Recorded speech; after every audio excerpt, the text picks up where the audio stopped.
Hello students, welcome to मानी video. इस video में लेकर आ गया हूँ त्रैमासिक परीक्षा 2021 कक्षा 10वीं विषय हिंदी वायरल पेपर का जो है मैं आपके लिए हल लेकर आ चुका हूँ।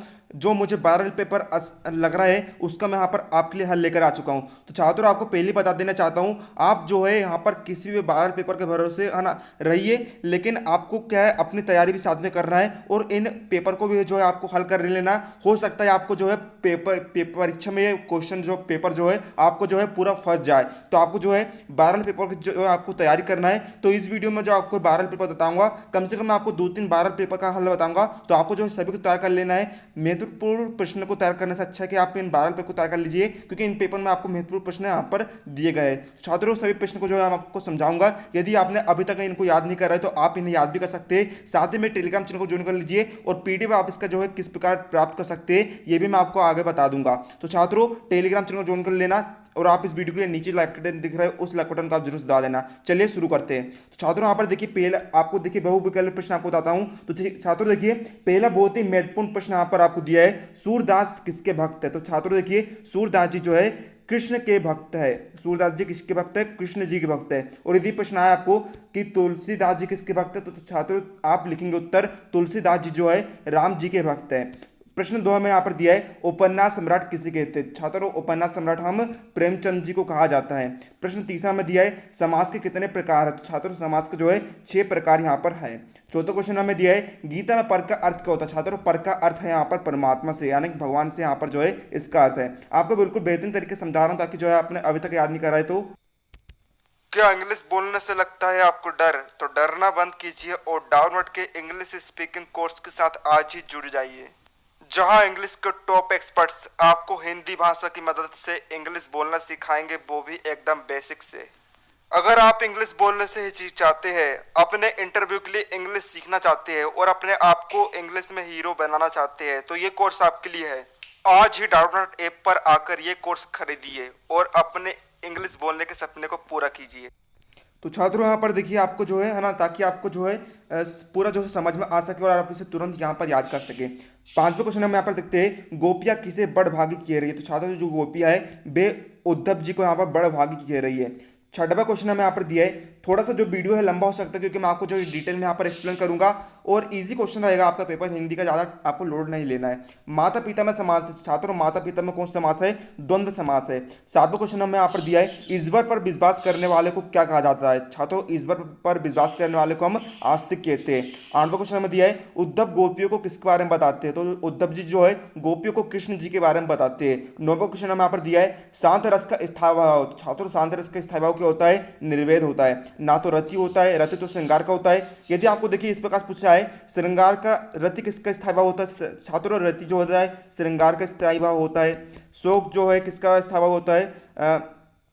शोक आप देख लीजिएगा, है ना। क्रोध, क्रोध का स्थायी भाव क्या होता है? क्रोध का स्थायी भाव होता है यहाँ पर रौद्र। इस प्रकार जो है आपको यहाँ पर सोल्व कर लेना है। पूरा मैं आपको समझाते चल रहा हूँ। 10वां क्वेश्चन यहाँ पर बहुत ही महत्वपूर्ण, आप इसे बिल्कुल याद कर लेना। नेताजी की मूर्ति किसने तैयार की। छात्रों, नेताजी की मूर्ति जो है मोतीलाल ने तैयार की थी। 11वां में दिया है, सबसे लोकप्रिय महाकाव्य। छात्रों, सबसे लोकप्रिय महाकाव्य कौन सा है? रामचरितमानस। सभी के घर में जो है, सभी हिंदू परिवार के घर में रामचरितमानस की पुस्तक अवश्य यहाँ पर रखी होती है। अब छात्रों, हम यहाँ पर रिक्त स्थान देखते हैं, बहुत ही महत्वपूर्ण है। प्रतिदिन में खालिस्तान समास है। छात्रों, प्रतिदिन में जो है अव्यय भाव समास यहाँ पर होता है। तो आपको यहाँ पर अव्यय भाव यहाँ पर खालिस्तान में फिल कर लेना है। दूसरा में यहाँ पर दिया है, जयशंकर प्रसाद ने खालिस्तान महाकाव्य की रचना की। छात्रों, जयशंकर प्रसाद जी ने जो है कामायनी महाकाव्य की यहाँ पर रचना की थी। श्रृंगार रस का स्थायी भाव क्या है? श्रृंगार रस का स्थायी भाव होता है रति। मैंने अभी आपको ऊपर भी यहाँ पर बता दिया था। 14 में यहाँ पर दिया है, सभापति का भाषण खालिस्तान में छपा था। बहुत ही महत्वपूर्ण है, सभापति का भाषण जो है अखबारों में छपा था। 5वां में दिया है, बिहारी की रचना खालिस्तान है। बिहारी की रचना क्या है? बिहारी सत्सई यहाँ पर है। काव्य में खालिस्तान भेद होता है। काव्य के 2 भेद होते हैं, दृश्य काव्य और श्रव्यकार। 7वां क्वेश्चन में दिया है, संधि खालिस्तान प्रकार की होती है। छात्रों, संधि जो है 3 प्रकार की यहाँ पर होती है। 8वें क्वेश्चन में दिया है, खालिस्तान कहानी सम्राट को कहा जाता है। तो प्रेमचंद को जो है कहानी सम्राट और उपन्यास सम्राट दोनों कहा जाता है। 9वें क्वेश्चन में यहाँ पर दिया है, सूरदास जी खालिस्तानी रस के कवि। सूरदास जी जो है बादशाह रस के यहाँ पर सम्राट भी माने जाते हैं और कवि भी है, उसे कहा जाता है। यदि आपको क्वेश्चन है सूरदास जी खालिस्तान रस के सम्राट है, तो आपको लिख देना है बादशाह रस के सम्राट है। इस प्रकार जो है मैं आपको क्रॉस क्वेश्चन भी यहाँ पर बता रहा हूँ ताकि आपको जो अदर क्वेश्चन बन के आए तो वे भी आपको जो है यहाँ पर बन जाए। 10वें क्वेश्चन हमें दिया है नींद का उद्गम खालिस्तान से होता है, तो इसको आंसर आएगा यहाँ पर हिंदा। स्वामी रामतीर्थ खालिस्तान गए थे। स्वामी रामतीर्थ कहाँ गए थे? जापान गए थे। तो वीडियो भी आप किस प्रकार यहाँ पर डाउनलोड कर सकते हैं, मैं आपको अभी वीडियो में आगे बताने वाला हूँ, तो वीडियो को जो है पूरा देखना समझना। एक बाकी में उत्तर यहाँ पर आपको लिखना है। पहला क्वेश्चन हमें दिया है बिना विचारे काम कार्य करने से क्या होता है, तो बिना विचारे कार्य करने से क्या होता है? पश्चाताप करना पड़ता है ना। यदि आप कोई भी यहाँ पर कोई भी काम कर देते हो अनसंड, तो आपको क्या बाद में पछताना पड़ेगा। सुजान सिंह कौन थे? सुजान सिंह देवगढ़ रियासत के दीवान यानी कि राजा थे। तीसरा है श्रेष्ठ राव कौन था? श्रेष्ठ राव जो है महिषमती नगरी के परम प्रतापी राजा थे। रस के कितने अंग होते हैं छात्रों? रस के 4 अंग होते हैं, स्थायी भाव, विभाव, अनुभाव और संचारी भाव। 5वां क्वेश्चन हमें दिया है कहानी के कितने तत्व होते हैं? कहानी के छात्रों 6 तत्व होते हैं। मानव को मानव किसने बनाया? मानव को जो है गुलाम ने बनाया, मानव को मानव गुलाम ने बनाया। 7वां क्वेश्चन हमें दिया है वर्णों के सार्थक समूह को क्या कहते हैं? वर्णों के सार्थक समूह को हम शब्द कहते हैं, यानी कि कई सारे जो वर्ण मिलकर के बनाते हैं शब्द। जैसे कि देखिए सार्थक यहाँ पर लिखा है, सार्थक में सा वर्ण है, था वर्ण है और का वर्ण है। इस प्रकार जो है शब्द यहाँ पर बनते हैं। जिसके समान दूसरा न हो, जैसे कि मेरे समान कोई दूसरा नहीं, तो हम इसे क्या कहेंगे? आद्वितीय। आद्वितीय मतलब कि आ यानी कि नहीं और द्वितीय यानी कि दूसरा, जिसके समान कोई दूसरा ना हो। निंदा रस के लेखक कौन है छात्रों? निंदा रस के लेखक है हरिशंकर परसाई। अब यहाँ पर हम देखेंगे प्रश्नोत्तर आपको देखेंगे। तो छात्रों पहले क्वेश्चन आपको दिया है पारस में कौन सा गुण पाया जाता है, तो पारस में यह गुण पाया जाता है कि वह सोने को छूकर शुद्ध सोना बना देता है ना। यदि आप जो है पारस को लोहे के सोने में छुआएंगे तो वह क्या बना देगा? लोहे को वह सोना बना देगा। यहाँ पर आप लिखेंगे लोहे को, है ना। ये थोड़ी सी यहाँ पर मिस्टेक हो गई है, लोहे को छूकर शुद्ध सोना बना देता है। दूसरे क्वेश्चन हमें यहाँ पर दिया है रस क्या है, इसके कितने अंग होते हैं? छात्रों देखिए रस की परिभाषा में यहाँ पर देखते हैं काव्य को पढ़ने और सुनने में जिस आनंद की अनुभूति और अनुभव होता है उसे हम क्या कहते हैं छात्रों? रस कहते हैं, है ना। जैसे कि देखिए आप किसी कहानी को पढ़ते हो, किसी काव्य को पढ़ते हो, तो आपको क्या बहुत ही ज़्यादा आनंद आता है। आप उसे पढ़ते हो तो आपको जो है आनंद की अनुभूति होती है और आपको बहुत ही सुखद अनुभव प्राप्त होता है। हाँ, उसे ही हम क्या कहते हैं? रस कहते हैं। रस जो है आपके खून में यहाँ पर प्रवाहित हो जाता है। रस के 4 अंग होते हैं जो कि निम्न प्रकार है स्थायी भाव, विभाव, अनुभाव और संचारी भाव। तीसरा क्वेश्चन हम यहाँ पर दिया है तितलियों के रंग से कवि का क्या तात्पर्य है, तो हम यहाँ पर इसको उत्तर देखते हैं। तितलियों के रंग से कवि का तात्पर्य रंग बिरंगे वस्त्र भूषणों से सुसज्जित चंचल बालाओं से है ना। प्रश्न 4 हमें यहाँ पर सूरदास जी का जीवन परिचय लिखना है। जीवन परिचय में रचनाएं और काव्यगत विशेषताओं के अंतर्गत हमें यहाँ पर लिखना है। तो यहाँ पर हम देखते हैं सूरदास जी का जीवन परिचय। तो देखिए सबसे पहले आप लिखेंगे 2 रचना सूर सागर, सूरदास सरावली और शायद ले लिया आप यहाँ पर लिख सकते हैं। इसके छात्रों की ट्रिक होती है, आपको ट्रिक याद रखना है सु साहू। देखिए कितना फनी नाम है, सु शाही, सु शाही। सु से सूर सागर, सु से सूर सरावली और शाही से साहित्य लेरी। इसे मैंने खुद यहाँ पर याद करा था जब मैं 10वीं कक्षा में था। साही से जो है इसको आपको याद कर लेना है। वापस हम देखते हैं सूरदास जी जो है उन्होंने अपने काव्य में ब्रज भाषा का बहुत अधिक प्रयोग किया है। ब्रज भाषा जो कि बहुत पुरानी भाषा होती है, भाषा साहित्यिक होते हुए भी बोल चाल के बहुत निकट होती है। सूर के भाषा में प्रसाद एवं माधुर्य गुण की जो है प्रधानता है, मतलब कि बहुत अधिक उन्होंने उपयोग किया है। सूरदास के काव्य में उपमा, उत्प्रेक्षा और रूपक अलंकार का प्रयोग यहाँ पर किया गया है। साहित्य में स्थान देखिए आप छोटा सा यहाँ पर लिख सकते हैं, सूरदास साहित्य जगत के सूर्य है, उनका साहित्य में महत्वपूर्ण स्थान है। छात्रों में आपको जो 8-10 उत्तर यहाँ पर दिखा रहा हूँ, उससे जो छोटे छोटे आपको उत्तर दिखा रहा हूँ, आप इन्हें बड़ा करके भी लिख सकते हैं अपने हिसाब से। 5वां क्वेश्चन हम यहाँ पर देखते हैं गांधी जी ने कौन सा आश्रम स्थापित किया, तो छात्रों जो गांधी जी ने सेवक ग्राम नामक सॉरी आप यहाँ पर लिखेंगे सेवाग्राम, यहाँ पर क्या है सेवाग्राम आश्रम की जो है स्थापना की है, ये आपको यहाँ पर करेक्ट कर लेना है। अब देखिए छायावादी युग की हमें यहाँ पर विशेषता लिखनी है, तो छात्रों देखिए हम यहाँ पर विशेषता देखते हैं। पहली है व्यक्तिवाद की प्रधानता। आपको करना क्या छात्रों, इसकी जो आपको डिटेल लिखनी है। जैसे कि देखिए आपको एक एक लाइन में लिख देना है। छायावाद की प्रमुख विशेषता यह है कि इसमें व्यक्तिवाद की प्रधानता देखने को मिलती है। इसमें व्यक्तिवाद का बहुत अधिक वर्णन किया गया है। इस प्रकार जो आप अपने हिसाब से लिख सकते हैं। दूसरा हम देखते हैं श्रृंगार भावना, इसमें भी आप लिख देंगे छायावाद में श्रृंगार रस को बहुत अधिक महत्व दिया गया है। यहाँ पर व्यक्ति के रूप सौंदर्य का बहुत अधिक वर्णन किया गया है। प्रकृति का मानवीकरण, छायावाद में प्रकृति का बहुत ही सौंदर्य वर्णन किया गया है। इस प्रकार जो है आप लिख सकते हैं। चौथा पॉइंट सौंदर्य अनुभूति, वेदना एवं करुण का आधिक्य। आपको इसी को देखकर जो है यहाँ पर वाक्य जो है डिटेल में लिखने हैं। 6वां हम देखते हैं अज्ञात सत्ता के प्रति प्रेम। 7वां हम देखते हैं नारी के प्रति नवीन भावना। 8वां हम देखते हैं जीवन दर्शन, है ना। आपको जो डिटेल जो है अवश्य लिखनी है ना। आप 4 पॉइंट भी लिख दीजिएगा तो काफ़ी है। 4 पॉइंट में, लेकिन आप जो है डिटेल यहाँ पर जरूर लिखिएगा, तभी आपको जो है फुल मार्क्स यहाँ पर मिल पाएंगे। 8वां क्वेश्चन हमें यहाँ पर दिया है, संधि और समास में 3 अंतर लिखो। तो छात्रों हम समझते हैं संधि समास में अंतर। तो देखिए छात्रों, देखिए संधि समास में हम यहाँ पर अंतर लिख रहे हैं। एक पहले कॉलम में संधि, दूसरे कॉलम में समास। देखिए छात्रों, संधि जो होती है 2 वर्णों का योग होता है ना। 2 वर्णों मतलब कि 2 अक्षरों का योग होता है। समास जो है 2 पदों यानी कि 2 शब्दों का योग होता है। जैसे कि देखिए संधि जो है, संधि में सिर्फ एक शब्द होता है, एक शब्द को तोड़ है ना, मतलब कि वे अक्षरों से मिलकर बनती है, और समास जो है शब्दों से मिलकर बनता है। ये आपको याद रखना है। संधि में जो है 2 वर्णों के मेल और विकार की संभावना बनी रहती है, मतलब कि इसमें क्या, 2 जो अक्षर है उनको मेल कराते हैं और उसमें जो विकार उत्पन्न होने की भी संभावना रहती है। और समास में पदों यानी कि शब्दों के प्रत्यय का यहाँ पर लोप हो जाता है, मतलब कि जो प्रत्यय है वे क्या हो जाते हैं, विलुप्त यहाँ पर हो जाते हैं। तीसरा, संधि तोड़ना क्या कहलाता है, संधि विच्छेद कहलाता है। जैसे कि देखिए यहाँ पर देवर्षि संधि है, देवर्षि का आपने विच्छेद करा, यहाँ पर क्या होगा, देवधन ऋषि। समास को तोड़ना क्या कहलाता है, समास विग्रह कहलाता है। जैसे कि यहाँ पर उदाहरण दिया आपको, कृष्ण चरित्र, इसका समास विच्छेद क्या होगा, समास विग्रह क्या होगा, कृष्ण का चरित्र। अब छात्रों यहाँ पर आपको अगला क्वेश्चन दिया गया है, महत्वपूर्ण प्रश्न है बड़ा। महाकाव्य और खंड काव्य में क्या अंतर। छात्रों यहाँ पर आप देखिए, महाकाव्य और खंड काव्य में आप यहाँ पर अंतर दे सकते हैं। तो देखिए पहले कॉलम आप लिखेंगे महाकाव्य, दूसरे कॉलम में आप लिखेंगे खंड काव्य। तो देखिए छात्रों, पहला पॉइंट हम देते हैं, महाकाव्य में जो है हम जीवन के संपूर्ण जीवन को उल्लेख करते हैं, जितना भी और टोटल होता है हम उसका यहाँ पर उल्लेख करते हैं। लेकिन खंड काव्य में हम जीवन के किसी एक खंड का, जो महत्वपूर्ण खंड होता है, एक पक्ष का हम यहाँ पर वर्णन करते हैं, किसी घटना का वर्णन करते हैं। महाकाव्य में जो है 8 या उससे अधिक सर्ग होते हैं, लेकिन खंड काव्य में केवल एक ही सर्ग यहाँ पर होता है। महाकाव्य जो है बहुत विस्तृत होता है, जबकि खंड काव्य क्या होता है, संक्षिप्त होता है। आप ये भी लिख सकते हैं, इसमें अनेक छंदों का यहाँ पर प्रयोग होता है, लेकिन खंड काव्य के लिए छंदों का प्रयोग करना यहाँ पर आवश्यक नहीं है। महाकाव्य में शांत, वीर अथवा श्रृंगार रस में से किसी एक रस की प्रधानता होती है, और खंड काव्य में श्रृंगार व करुण रस की यहाँ पर जो है प्रधानता यहाँ पर होती है। महाकाव्य में जो है महाकाव्य में धर्म, अर्थ, काम और मोक्ष की प्राप्ति होती है, और खंड काव्य का उद्देश्य क्या होता है, महान होता है। मतलब कि देखिए महाकाव्य जो है फालतू में लिख देते हैं, लेकिन खंड काव्य का एक निश्चित उद्देश्य यहाँ पर होता है। चलिए अगले प्रश्न की तरफ बढ़ने से पहले आपको बता देता हूँ कि आप, उम्मीद आप सभी समझ रहे होंगे, समझ में आपको आ रहा होगा, तो समझ तो आप इसका जो है बाद में आप इसका PDF फिर लिखित में तो आप इसका कैसे प्राप्त कर सकते हैं। MP बोर्ड त्रैमासिक परीक्षा का लिखित में उत्तर प्राप्त करने के लिए आपको गूगल पर सर्च करना है बिना स्पेस दिए learnclub.it.blogspot.com।